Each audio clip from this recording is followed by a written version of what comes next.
Welcome back to another episode of Obsessed by Everything Bravo. My name is Meredith, and I am your host on this journey through the Real Housewives. And hopefully, today you are going to be able to join me on video. And hopefully, I have that set up because it has been a learning curve. Not the recording part, the recording part is easy, it's the editing and the fact that I'm recording on video and audio, getting them to get together.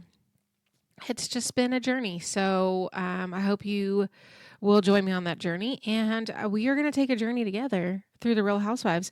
This week, we are discussing the Real Housewives of Beverly Hills season 2. And today, we're going to be talking about, or this episode, we're going to be talking about episode 2. And that is entitled Blame It on the Altitude. So we just left our ladies, and they had a dinner party that went okay, but not well for Taylor and Ken. And it's very clear that there's trouble brewing. It was clear last year that Lisa Vanderpump had some reservations about Taylor, and now it's even more so. And it's hard to know if it's from jealousy. What is that from? I don't know. Maybe we'll find out. But there is definitely some issues there. And also issues coming from Taylor. So she accidentally ran into Cedric on the street, not on her purpose at all. He just kind of was there. And she's like really scared of how Lisa Vanderpump is going to take that. Now, that is a strange thing to be scared about. I don't know, but then they had an argument at the dinner table where Ken was said that he felt like it was a weakness to have to go to marriage counseling. And Taylor took a ton of offense to that. And to this, I say, Taylor, I don't think it's working. I don't know, whatever therapy you're going to, I don't think it's working. Okay, so let's dive into the episode. So we open up with Kyle and Mauricio. They're moving into their new house. Now, I think I've said that this new house is the only house that I acknowledge as one of their houses. I don't acknowledge anything else. And so it's 77, sorry, oh my God, I can't read. It's 7,000 square feet with 7 bedrooms. And to that, I also say, why do you need so many bedrooms? I realize that you have 4 children. And then okay, so that means you would need 5 bedrooms. And then you would need one other bedroom for like a guest room. What's the 7th bedroom for? Also, one of those 4 children is a college graduate. So I would assume that she's going to be getting her own place any time now. Kyle said that she loves this home so much and that she loved this home so much that she used to drive past it all the time. And then she would park in front of it and just stare at it. So much so where her kids were like, "What are you doing?" I love the manifestation that that this is. Not that, oh yeah, my husband's in real estate, so we knew when this home came on the market and snapped it up before anybody else could even look at it. that wasn't part of it. It was that she stared at the house. That's the only reason she got it. So anyway, they're moving in and they're moving all their stuff in. Faye comes over because Faye is, while also being a amazing addition to the dinner party from hell. Her career is interior design. And so she's coming over and they've already been designing this. And so they're, organizing where all the furniture and things are going to go. Gosh, those levels are terrible. Kyle goes on to say that she understands how fortunate she is that her and Mauricio have such a strong marriage because not a lot of people where they live have a relationship like she does. And so they don't take that for granted at all, which I like that. We go over to Lisa. We are in her closet. Have I talked about Lisa Vanderpump's closet? It's almost like an extra character, I feel like. What I love about her closet is not only like the organization. First of all, a lot of Lisa Vanderpump's clothes are the exact same in different colors. They're all custom, or as we would say in Orange County, they're hot couture, which just means custom. No, but they're all custom designed because she's from England, so her clothes are handmade, hand tailored, of course, with her what's it called, where you have your initials sewn into things. I can't think of that right now. It's hard looking at myself. So anyway, but all of her clothes look the same, but they're just like different colors. But I love the little counter in the middle that just has all of her jewelry displayed. But anyway, so she is packing. I love a packing montage. A packing montage just like makes my heart sing. I'm like, yay, packing montage because all the ladies are going to Colorado. Camille has invited him to her Colorado home because she wants to enjoy it a little bit before they have to sell it. This is like the end of spring. This is probably like mid March to end of March. Okay, that where we are on the timeline. So she's invited the ladies to come out so they can have a nice weekend of skiing before she has to sell her Colorado home because they're having to liquidate and sell all the assets that they have. Now I'm like, do we have to sell the Hawaii home? I would be so sad. I mean, I'm never going to own a Hawaii home, but if I did ever own a Hawaii home and my husband cheated on me and then I had to sell my Hawaii home, I would be like, actually, no, I'm moving just to Hawaii. I'm just going to live there. Like, why does Camille even need to live in LA? I would just live there. Anyway, so we have a packing montage with Rosia, which is Lisa's maid. Is that a bad word? I don't know. Housekeeper? I don't know. I actually don't know the situation there, but it's Rosia. She's a character. We like Rosia. So she's packing, and of course they're all packing the most ridiculous stuff. Now we go over to Adrienne, and she's packing again. Adrienne and Paul's scenes. I can't. I pick up my phone. I'm like, oh, doesn't matter. Doesn't matter what's on my phone. Anything's better than these two. He's making fun of her because she's taking 3 pieces of luggage for 2 days. And she's like, well, I have to like show out in front of Lisa Vanderpump, It's a lot. It's just these people are a lot. I'm getting annoyed.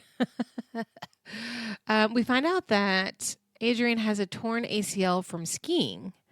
So she can't actually go skiing. So she's just going to go hang out. And they're constantly bickering. They're constantly bickering.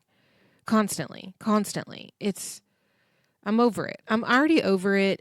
We got this season and another season with her. I can't. All right. Now, that's it for the packing. It was just a two person packing, 2 housewife packing montage. It was enough. There doesn't need to be that much.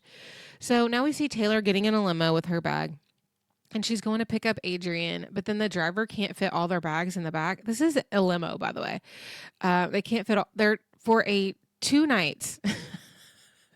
They're taking so much stuff that they cannot literally put it in the back of a car.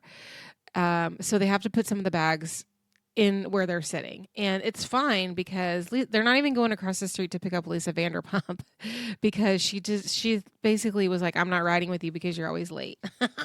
To Adrienne. So Adrienne and Taylor are talking in the car, and Adrienne is asking Taylor how she's doing. And she says that all the therapy that she's doing, and it's really heavy. And, Adrienne says, well, it's good that you're doing this. I think she was trying to like say, make her feel better since Ken had kind of hurt her feelings about all the therapy. And she was like, even people that have a good marriage have to work at it. And then she goes, trust me, I know. And I wrote, how do you know? How do you know what it's like to be in a good marriage? Your marriage is terrible. Please, please get away from this man. You guys do not like each other. I mean, I know you have small kids. You don't like each other, and you can't give this poor woman advice on how to have a good marriage because you do not have a good marriage, and that's just really the end. Maybe if I just move my microphone away from me, it's just in my headphones. It's really loud and like reverberating. It's really bothering me. And they're still continuing to talk, and they're like, something small could lead to a huge argument. And Taylor is like, yeah, I'm starting to learn how to speak up in the moment because that's not something that I normally do. Again, not something I agree with. From what I've seen now, look, whatever. But from what I've seen, I feel like she does speak up in the moment. Am I crazy? I don't know. She says she doesn't speak up in the moment, and by doing that, it's not helpful because then it's like resentment leads to arguments. And Adrienne says, do you mean that you haven't spoken up in your marriage for 6 years. You've been married for 6 years and you haven't spoken up ever. And she's like, yeah. I'm like, what? What? Again, we're gonna learn. I'm not no spoiler alerts, and I really feel like if you listened to the season ones, I think you know what I'm gonna say. I think I said it without saying it. But yeah, I don't know. The whole thing is very strange. Okay, then we get to the airport, an airport montage. Again, I love the montages that we have where they're all getting to the airport and they all have too much luggage and then they have to check in, and I love it all. Kim and Kyle arrive together, and Lisa's getting very frustrated because they're taking a really long time, like getting their luggage out of the car. And Kim is like all over the place. She's talking a mile a minute. Um, Kim's different. Last year, she was like really reserved. Like, do you remember when they went to that Sacramento Kings game and she like didn't talk to anybody? She sat next to Taylor and she like had her full body turned away from Taylor. And so Taylor was like, okay, well, I'm going to turn my body away from you. And like, she was just like really standoffish. No, not now. It's like almost like the opposite. And Kyle, of course, Kim and Kyle are still not in a good place. And Kyle says it's scary to travel with her sister because she doesn't know what could set her off. Again, Kyle is scared of flying. She has her prayer book with her. But it's not like last year where she was really freaking out. So maybe that hypnosis worked. I don't know. They arrive in Denver and then they find out that they have to take a 4-hour car ride because they have to go the long way around because there's been like some rock slidings and they have a bunch of the roads closed off, which honestly, I would be like, you know what? Take me home. I can't. What? I can't. Well, what if the way I'm going, there's rock slides? Like, what happens? What happens then? It's like, I'm going to go someplace where rocks are constantly sliding down. No, absolutely not. Take me home. I don't like skiing and I don't like cold. You know what? Camille, thank you so much. Let's go to your Hawaii home. I don't want to go to your Colorado home. Not in the winter, not in the summer. I do hear Colorado. I mean, it's very beautiful, but like not in the cold, maybe in the summer. Anyway, so they're all freaking out about being stuck in a car for 4 hours, but I'm like, how long was the plane ride? It was, I feel like these people are freaking out about nothing, you know? So Camille is at her home and she's prepping everything, and the home is beautiful, to be honest with you. And she says she has to sell it for the divorce settlement.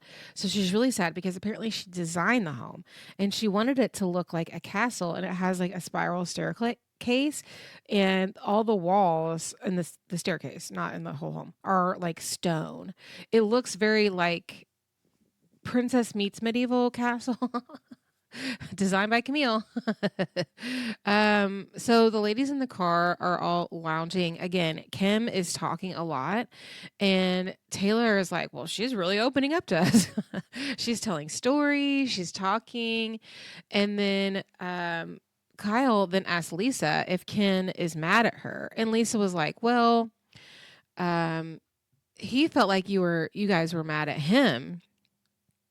And Kyle was like, well, I wasn't mad. I just didn't like that he didn't like my choice of words, but I wasn't mad at him. I was just trying to tell him how Taylor felt, you know? And Lisa says, look, he believes what he believes. It is what it is. And Kim says, well, he wasn't happy with you, talking to Kyle. And Kyle agrees that he was really pissed off at her. And Lisa says, well, you know what? That's his opinion and he's entitled to it. And he's right. She's right in that, is like, that's just his opinion. I mean, Taylor doesn't have to like, it's not the Bible. You know what I mean? You don't have to take it for anything. If you don't like his opinion, just don't listen to it. And Taylor was like, well, nobody asked for his opinion. And if someone's opening up about being in therapy, like if someone like said they went to rehab, I would never be like, oh, that's so weak. And Lisa was like, well, it's just his opinion. He has a valid point too. And honestly, I don't think you have to ask someone's opinion if you're bringing up a topic to talk about at a dinner party. And she's exactly right. Like, Taylor, if you like, the thing about it is, if you don't want other people to comment on the shit that you're doing, then don't tell them. So if you're like, And, I've watched these 4 episodes we're going to talk about this week, and she says it multiple times about how much therapy she's doing and how stressful it is for her. And I know she wants sympathy, and it's understandable to want sympathy. And I'm not saying she doesn't deserve sympathy, but for us, for the viewers, she keeps talking about how terrible her marriage is, but we really didn't see that much. I mean, we saw him being like a little bit checked out, but he was still, there supporting her in the way that he could. He just wasn't like 100% there as much as like Mauricio is or Ken is. And to me, as someone who has been married for 16 years, your marriage goes in up and down. Like nobody's ever marriage is like this, right? You have good times, you have bad times, and I've experienced good times and bad times, and that's just a normal thing. Like I wasn't just seeing the first season, and I understand that Taylor was unhappy with like him maybe wanting to like leave parties early. But for me, that's not a reason to be like, let's do psychotherapy. So obviously there's other stuff that's going on that we're not privy to, but she's expecting us to understand that. And that's where there's like a disconnect there. And she's expecting the other women to understand that as well. And it's like, well, if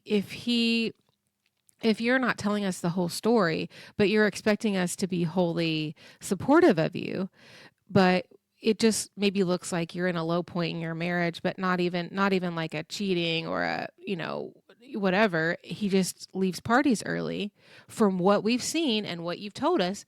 That's not really that big of a deal. So I don't know why you're going through so much therapy. And so she's expecting for people to give her sympathy. And I'm not saying she doesn't deserve sympathy. Of course she does. But what I'm saying is if she keeps bringing it up, expecting people, it's like when people are like, fishing for compliments. She's like fishing for sympathy or casseroles, maybe. And when people are not just like openly giving it to her because they don't understand the dynamic of her relationship, she's getting offended. And it's like, until we know the full truth, we can't actually give you sympathy. I don't know. It seems weird. And also when you're bringing it up to a dinner party, you have to be open to hearing everybody's thoughts on it. Taylor goes, well, he said therapy is for weak people. And Lisa says, well, he said he thinks therapy is a sign of weakness. And then everybody else goes, well, like there's not really a distinguish. So then then Lisa was basically like, look, this is not a thought I have. You know what I mean? If you're trying to argue this point, you need to argue with him, not me. End of story. So that kind of ends the conversation. Now all the ladies get to Camille's house. Camille greets everyone, and Kyle says it feels so strange after everything they went through last year, but she was really excited to see Camille, especially after being trapped in the car with all the ladies. They're all amazed at the house and the views, and Lisa says that she feels sorry for Camille for having to sell all these homes because she'll only have a couple left, which is like, but this home particularly was really nice.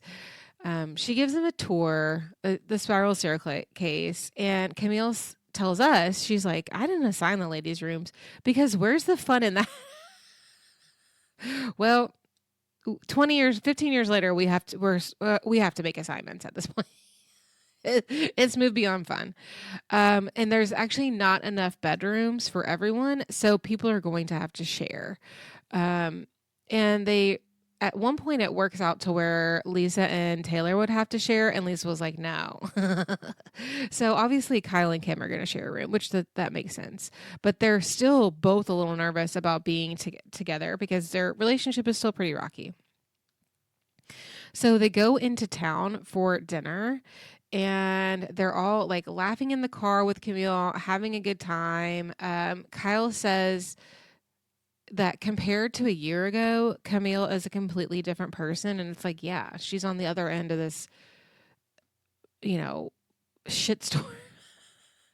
And then I wrote, they went to the Westin Lounge. Like this town is so small that to go out to dinner, they had to go to the ski resort. That's like the only place that's there. So at the table, they're talking about, Camille and Kim dating again and how they need to get out there and date. And it's like, Why? Why do they need to get out there and date? I don't understand that.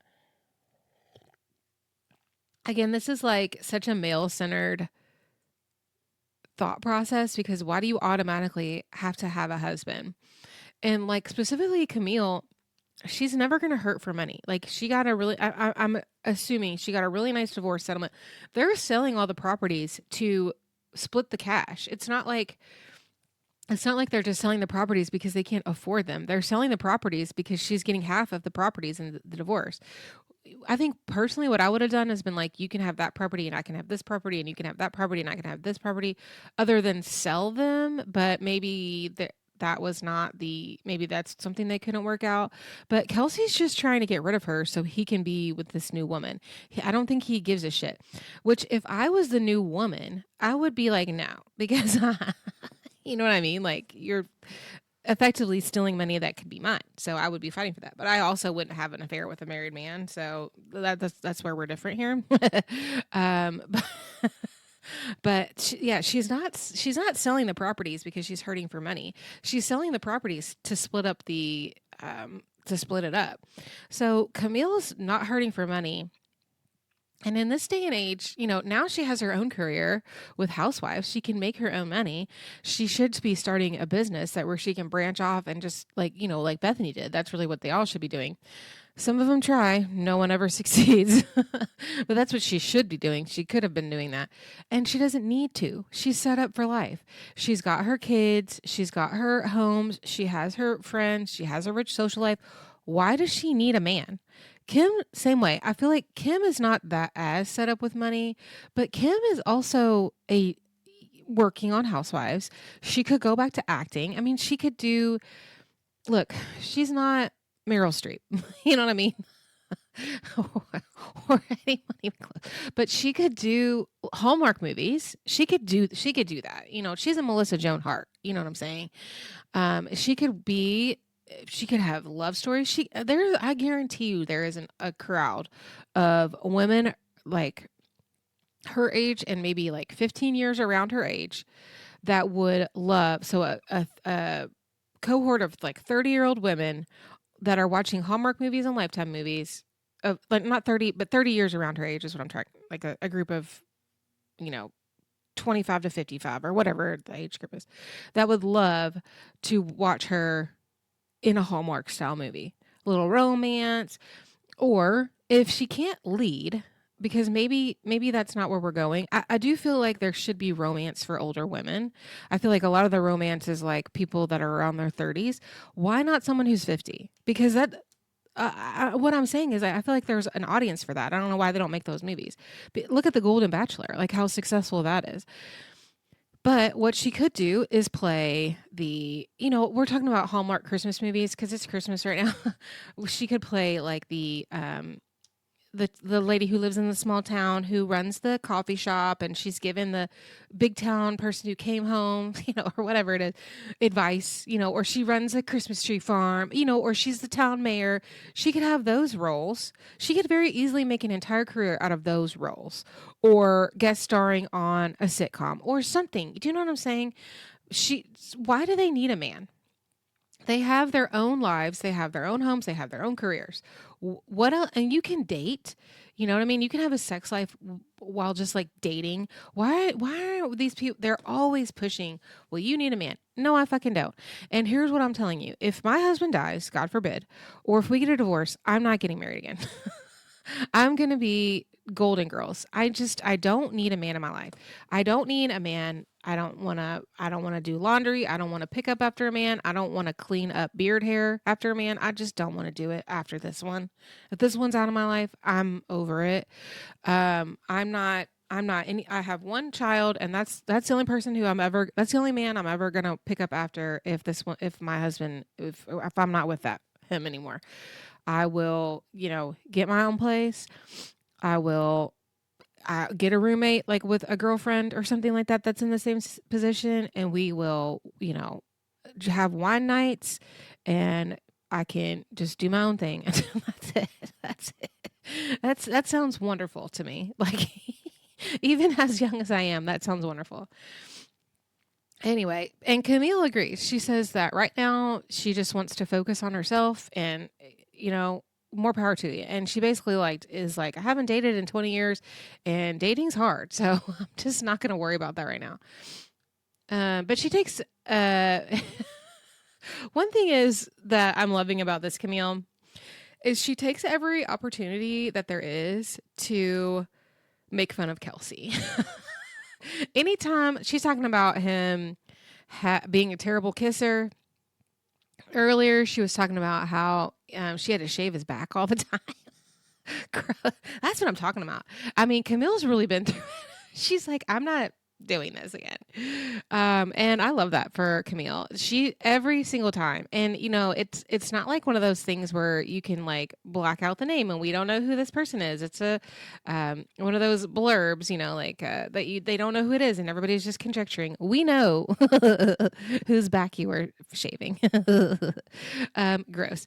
So anyway, Kim says, you know, talking about dating and getting divorced and all this stuff. And she says, you know, no one likes to admit their mistakes, but we all have to in order to move on. And Camille's like, yeah, I made a lot of mistakes. And Kim's like, yeah, show me a perfect person. There is none. Everyone has issues. And then Kyle jumps in and she's like, yeah, every family has issues. But when you have arguments, you're able to work through things and move through it. And she's like, talking to Kim now, she's like, I feel like we've had our issues, but right now we're in a good place. Kim says, we're in a transition, and that she tells us that she's working very hard to work through all the stuff that happened with them last year. She says, because in order for us to move on, it has to come from me because I'm the one that's still hung up on it. Kyle is over it and she wants us to move on. I'm not there yet, so I know that I'm the one that has to put in the work to make this work, but it's hard. And then Kyle says, you know, as siblings, we know each other so well and we have all these buttons to push. All right, so they go home and now it's the next morning. Kim wakes up and she's not really feeling well. She's been kind of saying that she's sick and maybe she has a fever. And I'm thinking like, and Kyle had to sleep in the bed with her? Gross. I'm so like germ phobic. I don't know if it's COVID or what. So Taylor and Lisa are up early in the kitchen and while everybody else is kind of sleeping or like getting ready. And Lisa says that she's glad that she's up early so she can spend some good quality time with Taylor, obviously sarcastically. And then the other girls start walking in. They start making breakfast. Camille's going to make everybody pancakes. That's so cute. And then Lisa is teaching Adrian how to make eggs. Like, what? Babe, you don't know how to make eggs? Like, I get it that you probably had like a personal chef your entire life, but you can't make a scrambled egg. That's literally the easiest thing you can do. Do you know how to boil water? Then there's a knock at the door because Camille has hired some kind of ski company to come over them, fit them for skis and boots so they can rent the skis for the day, since obviously none of them traveled with that.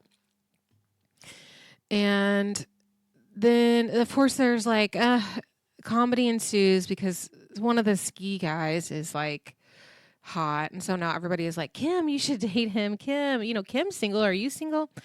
The comedy. And then Adrian's like, yeah, you know what? I think I'm going to ski today. And I'm like, didn't you tear an ACL? I mean, that's a really serious injury.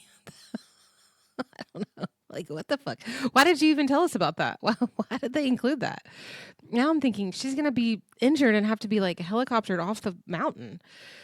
And then Kim, she's decided she's also going to go skiing.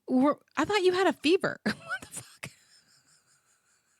All right. So they go skiing and there's probably like a 5 to 10 minutes of them skiing. Hijinks ensue. The hijinks, while it is fun to watch, I'm just going to say hijinks from now on because it's not moving the plot along, but watch it. If you're watching the show, you'll enjoy it. There's hijinks. I love a hijink. I love a housewife hijinks. They're funny. They're cute. Not moving the plot along. not helping us in our psychological anthropological study. So we just got to move on. So Taylor and Kyle are now we're out now we're done skiing. Everybody's home. A lot of people are taking naps. Taylor and Kyle have decided to get into the hot tub, even though it's snowing outside. Honestly, this place looks beautiful. Like think ski resort, but personalized. And so they're drinking wine in the hot tub. And Taylor says she's upset. And she says, that she spent her whole life alone. She didn't get married until she was 34. So the thought of being alone again is frightening to her, maybe more so than to other people. And I'm kind of like, wouldn't it be easier for you to be alone since you spent so long alone? I mean, it's frightening is like a heavy word. Like maybe it's like, I don't want that because I like having a partner. I don't know. It's weird that she said it's frightening to her. So she says she's banking on everything with Russell working out. Now, mind you, we as the audience already know this man is dead. So this is like, don't forget this. Don't forget this, that everything that Taylor is talking about her marriage, we already know how that ends up. It makes me think about all the shit that she went through probably after he died. And him knowing how much she was struggling and having these thoughts, and I'm sure that he had to know she felt this way because he had to know it. And to still take himself off this earth in such a violent way,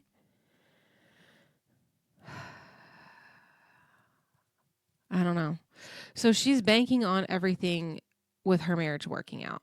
Kyle asks, how long will you give it? And Taylor says that her therapist told her she needs to give it at least a year. Like they need to be working forward for at least a year because that's how long it's going to take for Taylor to let go of her anger. So Kyle's like, well, what are you angry about? And Taylor says she's angry for holding her voice in for so long. And then she wonders if she'll ever get there. Get there like where they're in a happy place. So Kyle says, were you guys ever there? Meaning, are you getting back to a place or were you never happy with this man? And Taylor says, no. No, they never were there. And this is a trap I think that a lot of women fall down because of the pressure that society puts on us to be wives and mothers. And she said she didn't get married till she was 34, right? So she's a 34-year-old woman. She feels like even though she's beautiful, has her own career, has her own money, already lives in Beverly Hills. Like they met in Beverly Hills, right? And so instead of being okay with just the thought of being with herself and also being with herself, but also you can be a mother too. And this is the thing that I think maybe younger generations have come to the realization of. If you want to have kids and you have resources, again, you have to have resources. That's the thing. You don't have to have the man. You can just skip that part. You can have kids. Now, is it nice to raise a child with a partner? Yeah, but it has to be the right man because what I'm telling you is the wrong man is worse than not having one at all. I'm going to tell you that right now. And I feel like women especially women of her age, the Gen X, the young boomer and Gen X generation. I don't know how old Taylor is at this point, but she's 40 here, right? Because she's been married for 6 years and they got married at 34. So she's 41 15 years ago. So that means she's 56 right now. So she's just she's like an old Gen X or a young boomer. I don't know the cutoff here. But people of this generation, they've really felt like they had to get married and have kids. And they couldn't just be fulfilled with their career. And so she got to a certain age and she was basically like, well, he's okay and he makes a lot of money and that's good enough for me. And now she's getting into it and she's got a kid and I'm sorry, but having young children is difficult. There's a lot that goes into it. There's a lot of extra labor, and it's all on the women, right? It always is that invisible labor. And she's starting to realize that the money is not worth the neglect. And the fact that they were never in a happy place to go back to is sad. And what I will tell you, this is where I'm trying to get to. For anyone who's young and listening to this, or you're dating somebody, your dating is the baseline. If you get married to this man, it will not get better. That is the baseline. Because once you start to get married, life gets hard. You have a mortgage. They start to take you for granted. And I'm not saying, I hear me now, and I'm not saying that being married, there are not good times. I'm not saying that. But what I'm saying is, if he treats you like shit while you're dating, he's not going to treat you better when you're married. He's not going to suddenly decide, oh, I ought to change my behavior to be nice. That's not how it's going to happen. And, all these things, that's like, if he wanted to, he would. That's 1000% true. If he wanted to be romantic and buy you flowers, take you on date, or whatever it is that like you want, it doesn't matter. Everybody's different, right? Whatever it is that you want, if he's not willing to do that while you're dating, he's never going to do that while you're married. Your dating life is your baseline life.